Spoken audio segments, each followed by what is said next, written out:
Ahurum oyiche ike guru n'ụzọ kone jije ya n'olile anya mgbe chọọ ya ihe kpaliri mmụọ ya si na olile anya Jikosi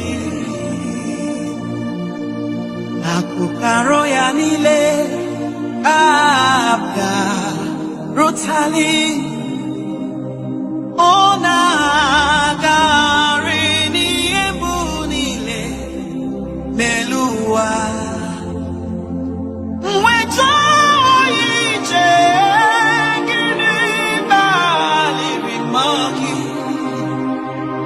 Yasimna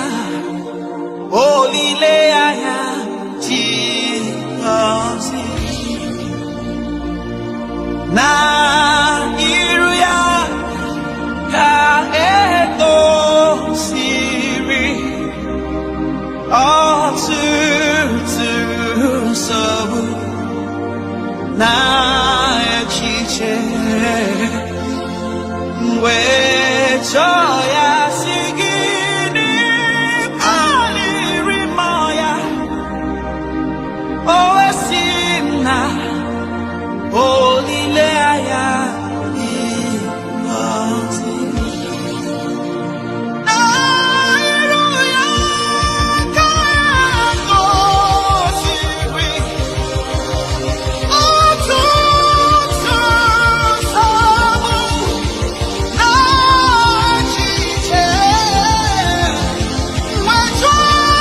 ije gịnị kpaliri mmụọ gị